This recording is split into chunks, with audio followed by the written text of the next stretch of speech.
This is On the Market, a Bigger Pockets podcast presented by Fundrise.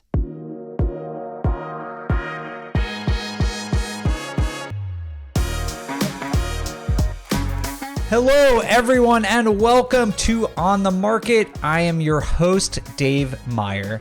And today we are going to talk about big news in the investing world, basically what happened at the Federal Reserve meeting last week. If you haven't heard yet, they raised rates, but of course that was pretty widely expected and was not the big news.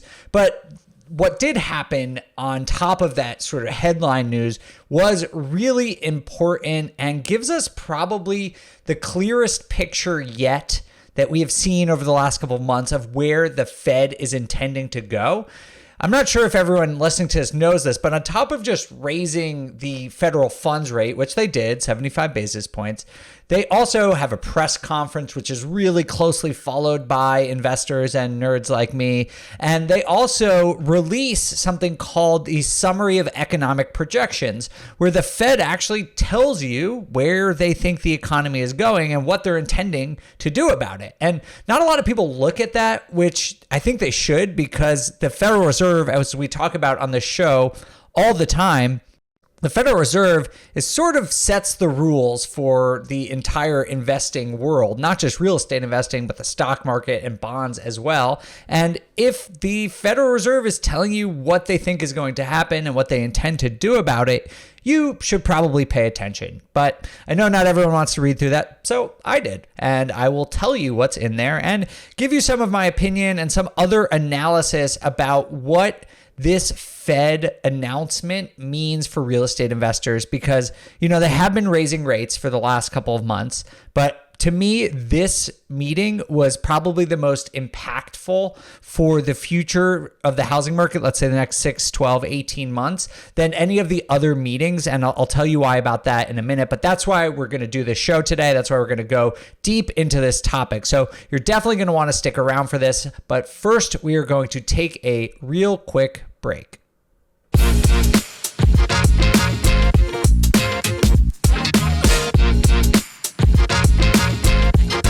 All right, let's just start with the obvious here, which is about interest rates. So basically, the Fed raised the federal funds rate, which again, I just want to make this clear that the federal funds rate and what they are raising is not mortgage rates. It's not really even a interest rate that impacts any consumer directly. It's actually a short-term interest rates that banks use to lend to one another. And this is kind of wonky, but it basically sets like the baseline interest rate, and then every other interest rate, like the yields on bonds or what you pay for a mortgage or a car loan or credit cards, are all in some way sort of based on this federal funds rate. It's basically the lowest interest rate, and everything else from there goes up based on risk and reward and all sorts of things like that.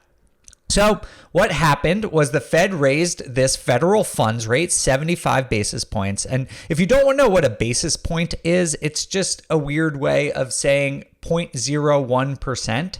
So when I say 75 basis points, that basically means 0.75%. So it went from 2.5 to 3.25. That's 70, excuse me, sorry. It went from, did I say that right?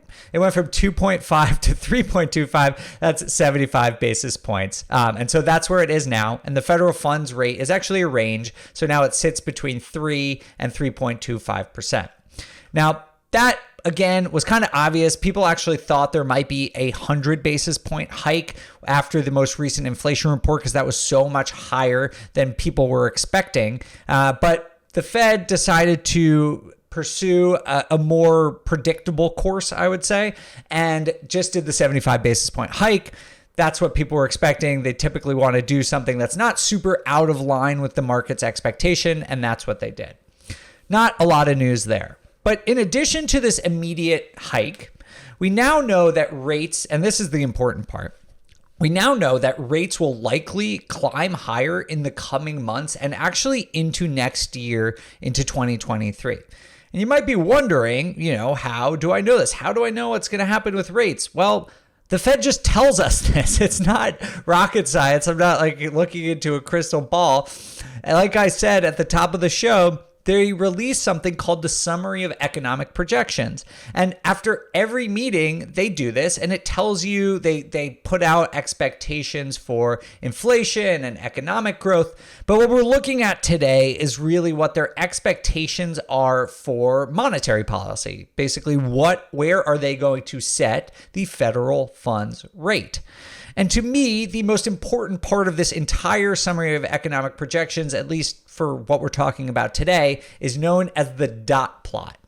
And the dot plot is basically a poll for every Fed official who's at these meetings, and it asks each individual person where they think interest rates should be over the next couple of years. So they have a vote and they say, where do you think interest rates are going to be in 2022, 2023, 2024, 2025? And they put it out on a dot plot, but the dot plot is kind of a little bit confusing. I think for our purposes here today, it's actually just easier to look at the median expectation. So instead of looking at each individual expectation of each Fed official, let's just take the average of what Fed officials think is coming over the next couple of years. And basically what that shows is that the people who make this decision, the Fed officials are the people who decide where the federal funds rate goes. And they expect it to go up to 4.4% by the end of 2022. Now, remember, we just experienced our third 75 basis point hike in a row, and it's saying that we are still going to go about 125 more basis points by the end of the year. So that could be another 75 point hike and then a 50 point hike. There's 2 more meetings this year. So that's probably what will happen. I think that's the most likely scenario. So going up significantly more by the end of 2022. And then the Fed thinks it's going even higher in 2023. The median there is 4.6%. So not much higher. It sounds like the Fed is thinking that what they're going to do is raise rates aggressively through the end of the year and then a little bit more in 2023, but not much more. If you're wondering around the out years, 2024 and 2025, they do have it coming down to somewhere around 4% in 2024 and then dropping all the way down to below 3% in 2025. Now, no one knows what's going to happen, right? If you watch the press conference with Jerome Powell, he basically said he doesn't know what's going to happen. So I don't put a lot of stock in what's going on in 2024 and 2025. There's just too many variables. That's basically the Fed saying they want to get back eventually to what they would call a neutral interest rate. When interest rates are super low, like they've been for most of the last 10 years, that's known as easy money. We are now entering a territory where it's tight money, where it's hard to borrow. But the Fed has this vague concept of neutral, where it's like, it's just like the right amount. So there's not inflation, but there's economic growth. And that's sort of what they think like the 2.75, 3% rate is. And so that's where they want to get to eventually. But I think we should take very seriously what is happening and what they're saying they're going to do for the rest of this year and into next year. So I don't know what's going to happen. No one does. But the only data that we have is that the Fed says they're going to raise rates for the rest of this year and a little bit next year. And I'm going to take their word for it personally. I think that's what's going to happen. And higher rates have really big implications for the housing market. But I just want to say it is important to note that when I am saying in this episode high rates, I'm actually really just speaking relatively. And what I mean is they are high in a relative context, right? They are high compared to everything that we have seen since the Great Recession. Since the Great Recession, for the vast majority of the last 12 years, the federal funds rate has been at 0, right? It's been at 0. So yes, if we have a Fed funds rate now at 3.25 like we do, that is low compared to where we were for most of the last century. But what matters here is that it's a shock to the system, right? It is still low in a historical context.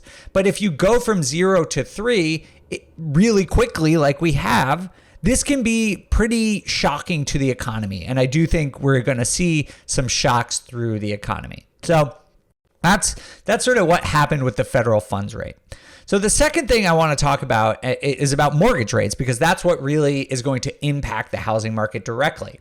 And as I said, the federal funds rate is not the mortgage rate. And I just want to explain what that means. So the Fed funds rate, like I said, it impacts things like bonds. And most particularly, what we want to think about here is the yield on the 10-year Treasury bond. This is basically a bond that the U.S. government puts out, and they pay an interest rate on it. And yields, when the Fed funds rate goes up, yields on these bonds tend to rise for a lot of reasons I'm not going to get into today, but just know that that happens. And the reason I'm mentioning this is because mortgage rates are super closely tied to yields for the 10-year Treasury. And so we are seeing yields go up all year, and that's why mortgage rates are going up.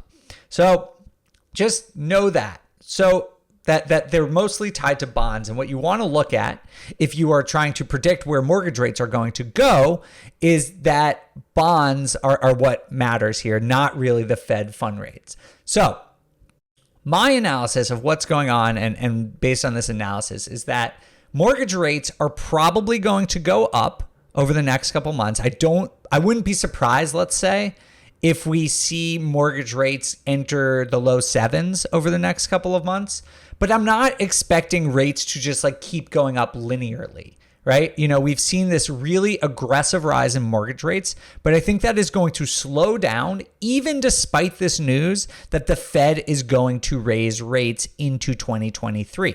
There are actually some analysts who thinks mortgage rates, even with this news, are going to go down next year. And let me explain why. So first and foremost, mortgage lenders, they are forward looking. It's not like they're sitting around being like, oh, the Fed is probably going to keep raising rates all of 2022, but I'm going to keep my mortgage rates that are dependent on bond yields and everything else, I'm going to keep them low and wait to see what the Fed does. No, that is absolutely not what they would do. That is too risky. It's just bad business, right? And so what they do is they base their mortgage rates based on where they think interest rates for bond yields and the federal fund rates are going to be several years down the road, right? They want to be able to make money even when the Fed raises rates into the future. And so they have been pricing these Fed raises into mortgage rates all year, right? That's why mortgage rates went up starting in June. They didn't wait for the 275 basis points hikes we've had since June, right? They went up past 6 or near 6 back in June. And now starting, a couple months ago in August, we were starting to see rates go up again. And that's because people were anticipating what happened in this Fed meeting.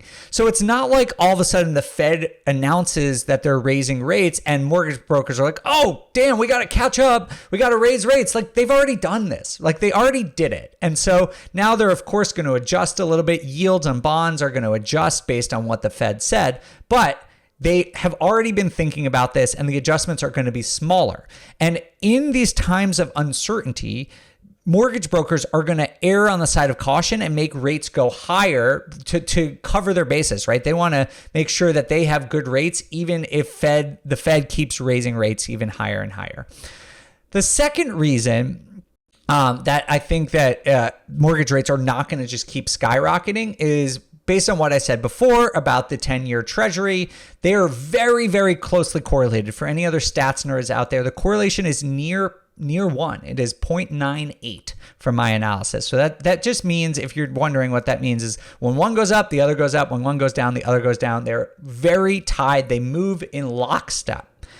But usually in normal times, like for the last 70 years or so, the spread between yields and mortgage rates, so the yield on a 10-year Treasury and the mortgage rate, is about 170 basis points or 1.7%. So mortgage rates are always higher than the bond yield.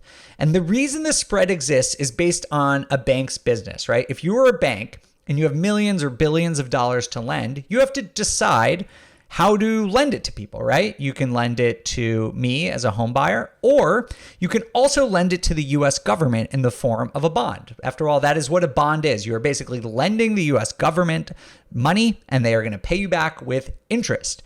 And so if the bank is saying, hey, yields on the 20-year Treasury are going up, so I can earn nearly 4% on a 10-year Treasury, and the government bond is considered by pretty much everyone the safest investment in the entire world, right? The US government always pays them. They've never defaulted, they always pay. And so it's considered the safest investment. So if you go to a bank and you're like, hey, you can earn 4% with virtually no risk, the bank is like, yeah, that's pretty good. So then when I go and ask for a mortgage and I'm like, hey, can I get a mortgage? They're not going to lend to me at 4% because I'm not as creditworthy as the US government. So they're going to charge a premium to me because even though I pay my mortgage every single month, I, as an individual homeowner, is unfortunately a bit less creditworthy than the US government. And so they charge a premium. And that premium is usually 1.7%. So if a bond yield is about 4%, mortgage rate is about 1.7%. But I did some analysis, and what's going on right now is that the spread is actually higher than it is normally. It's at 232 basis points, so about 2.3%. It's normally at 1.7%. And that is because there's all this uncertainty, right? Like we don't know what's going on with the Fed. We don't know what's going on with inflation. Are we in a recession? What's going to happen? So mortgage lenders, like I said, are being extra cautious and they are increasing the spread between mortgages and bond yields.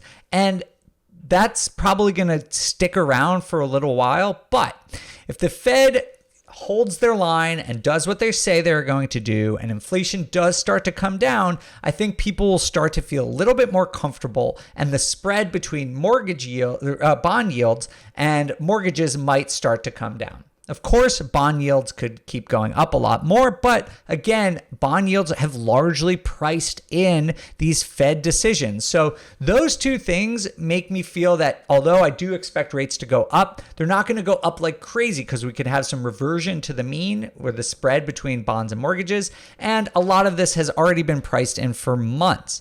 That is why Mark Zandi, you may have heard of him. He works for Moody's Analytics. He's one of the most prominent economists in the world. And he expects, even after this week's news, he expects the average rate for a 30-year fixed rate mortgage to be 5.5% in 2023. He actually thinks it's going to come down.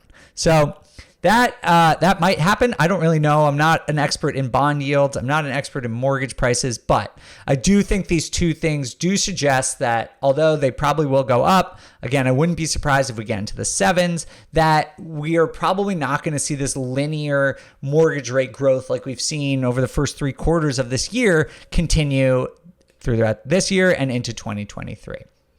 Okay, so far we've talked about interest rates, mortgage rates. Now, let's talk about the Fed's focus, because this to me was really sort of telling what happened in the press conference afterwards. And nerds like me, economic reporters, finance people, all love the press conference because Jerome Powell, he gets up there, he reads some carefully prepared statement, and it's all like a game, right? The Fed has an enormous responsibility in the world. They dictate so much of financial markets and economies, and they're very careful about what they say. People count how many times he says recession, or back when they were calling inflation transitory, they would count how many times he said transitory to try and understand what's going to happen next. So people make this huge game out of it. It's kind of ridiculous. But the reason I think that it's important to note right now is because the press conference yesterday or 2 days ago, and again, this will come out a week from now, so you'll hear this a week after, but I'm recording this 2 days after this news came out.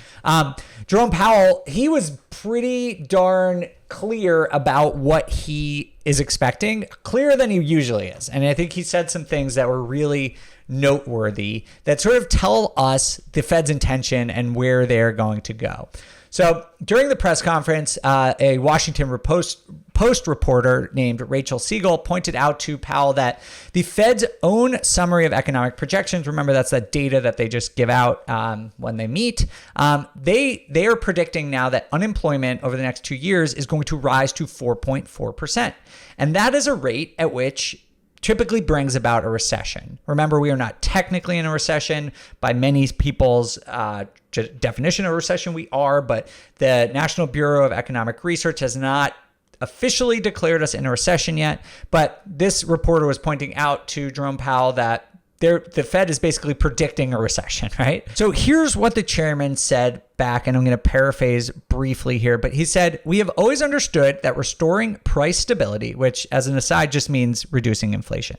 So he says, "We have always understood that restoring price stability while achieving a relatively modest increase in unemployment and a soft landing would be very challenging. And we don't know, no one knows, whether this process will lead to a recession, or if so, how significant that recession would be." And I know that's a lot of mumbo jumbo, but basically what the Fed chairman, the guy in charge of the economy, just said is, we think that controlling inflation is going to bring about at least modest increases in unemployment, and no one knows if it's going to bring about a recession or how bad the recession would be. He's basically saying we need to bring down inflation, and we don't care if unemployment goes up a bit, and we don't care if it goes into a recession, because inflation is such a problem that we have to pursue this. Now, today, I don't want to get into a debate whether inflation or recession is more important. Everyone has their own opinion about that. I just want to tell you what he's saying and my interpretation of that. So that's basically what he's saying. He's like, we're going for it. We're sending it. We're going to keep raising rates. Recession be damned, rising unemployment be damned. But I do think it is important to note that he was basically saying if unemployment starts to get really bad, that's when they would back off. But 4.4%, which is a pretty good increase from where we are today, they are comfortable with that. So no one knows, but that's basically what they said. As it relates to housing and the need for the housing market to cool off, Jerome Powell stated, and I quote, "What we need is supply and demand to get better aligned so that housing prices will go up at a reasonable level, at a reasonable pace, and that people can afford houses again. And I think we probably in the housing market have to go through a correction to get back to that price." Okay. What does that mean? It means Jerome Powell is planning on a housing correction. And personally, I think that's what they want. A big part of inflation has been shelter inflation, both in terms of rents and housing prices. And I think Powell and the Fed know that to get inflation under control, they need housing to go down. So he's basically saying, yeah, I know housing market is probably going to cool and probably going to go negative at some point on a national basis. And we're cool with that, right? So basically, all told, the Fed is saying, yes, we are willing to risk a recession. Yes, we are willing to risk job losses. And yes, we are willing to see a housing market correction in order to bring down inflation. If you just read the transcript, and I recommend you do, we can put a link to it here.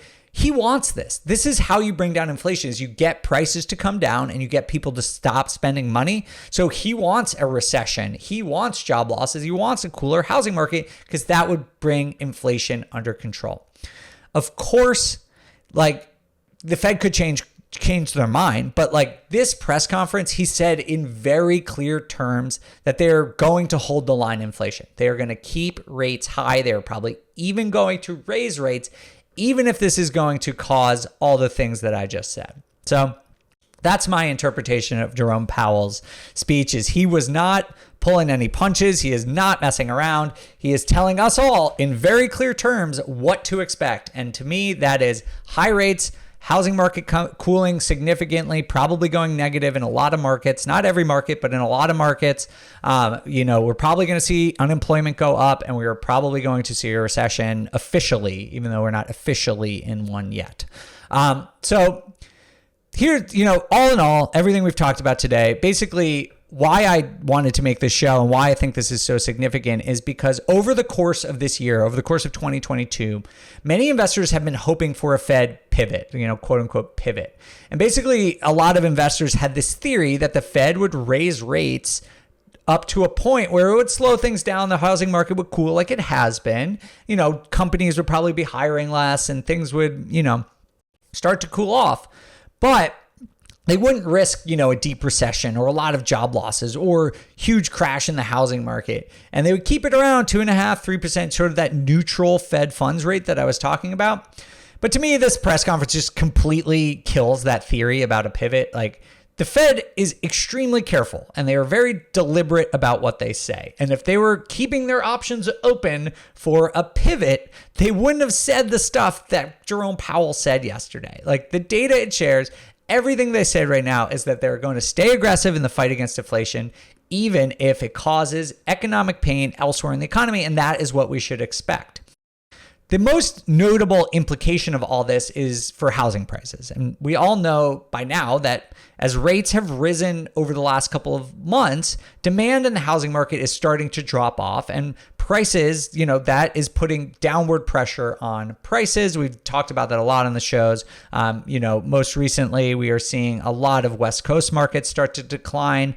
Most haven't yet, as of this recording, this is the end of September, have not yet declined year over year. But a few, San Francisco and San Jose have, and that's sort of where we are. That said, I think over the course of this year, the housing market has actually held up surprisingly well to downward pressure. We've seen rates double, and we're seeing prices come off their June highs and they're down month over month. But year over year, almost every major market is up, and that is sort of what I thought. The housing market is resilient. There are a lot of reasons, fundamental reasons why the housing market is resilient, even in the face of the rising rates that we've seen so far. But now, knowing that mortgage rates are going to stay high for the foreseeable future is going to be a much bigger test than what we've seen so far. Because if there was a pivot and rates peaked and people could get adjusted to that and maybe come down a little bit, then the housing market, I think it was probably going to hold up pretty well, and you could maybe have a decent year in 2023. But now, if you're going to have a year and a half of mortgage rates, above 5.5%, maybe up to 7%, to me, that is going to put a lot more housing markets at risk for declines. And so I think everyone needs to keep that in mind. 2023 right now, at least on a national level, is looking like a flat year at best, and is more likely a down year, even on a national level, is sort of what I'm starting to think. By next summer, I don't think it's going to come in the next couple months, but I don't know. I really don't. These are just sort of my musings that I'm sharing with you right now. And the reason I say this is just because affordability in the housing market it's just too low. We did a whole episode, if you haven't listened to that, about affordability, but it's at 40-year lows. That means it's harder right now for the average American to buy the average priced home than it has been since the 80s. And that's not sustainable in my mind. And there's basically two ways that we could improve affordability. One is rates start to come down, because that makes homes more affordable.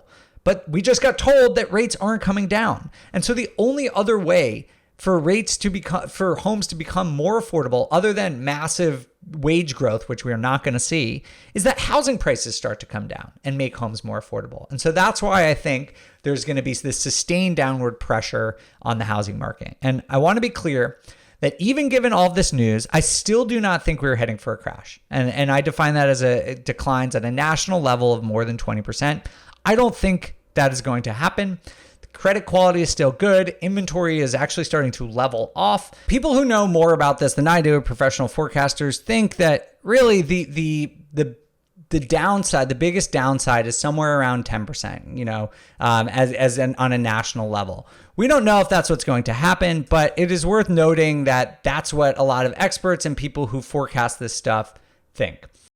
The second implication, other than housing prices, is rent growth. And I think if we do see a recession, if we see job loss, those things combined with inflation are probably going to lessen demand for apartments, right? You see in these types of adverse economic conditions, people move in with their friends and their family, and that's known as household declining. The total number of households people occupy a housing unit could go down, and that lessens demand. It's worth noting that, rent is pretty stable. It doesn't really fall that much even during a recession, but I think rent growth is really going to start to come down. It already has. In August, it was at 11% year over year, which is still really insane, but way lower than it's been over the last couple of years. So I think that trend is going to continue. And then the third thing is that we could see increased foreclosures and evictions, but we're still a good way off from that, right? If there's a recession, we don't know if it's going to be a bad one. We don't know what is entailed in that. And right now, the data shows that lenders, homeowners are paying their mortgages, renters are paying their rent. And so I'm not like immediately concerned about that, but it's obviously something we'll keep an eye on over the course of the next year to make sure that, if we see something that changes, I will certainly let you know. So that's what I got for you today. I just want to say that I personally am still investing. I do think that there are opportunities that are going to come over the next couple of months. We're going to be working on some more shows about how to invest in 2023, different strategies that are going to work, different strategies to avoid opportunities that might present themselves. So definitely stay tuned for that. We're going to have a lot more 2023 planning content on this podcast over the next couple of months. But that's what I have for you today. Hopefully you guys understand this. If you're interested in this, I do recommend at least watch the press conference with Jerome Powell and see what he was talking about. You can look at the summary of economic projections and look at some of the data that the Fed is sharing with you. These are things that you should know if you're an investor, if you're risking large amounts of your money and the Fed is this active and they have so much control over what happens. If it were me, I would learn as much as I can. Thank you all so much for listening. I really appreciate it. If you want to give me any feedback about this show, have any thoughts, you can do that on Instagram where I'm at The Data Deli. If not, appreciate you all being here. I'll see you next time. On the Market is created by me, Dave Meyer, and Kaylin Bennett. Produced by Kaylin Bennett. Editing by Joel Esparza and Onyx Media. Copywriting by Nate Weintraub. And a very special thanks to the entire BiggerPockets team. The content on the show On the Market are opinions only. All listeners should independently verify data points, opinions, and investment strategies.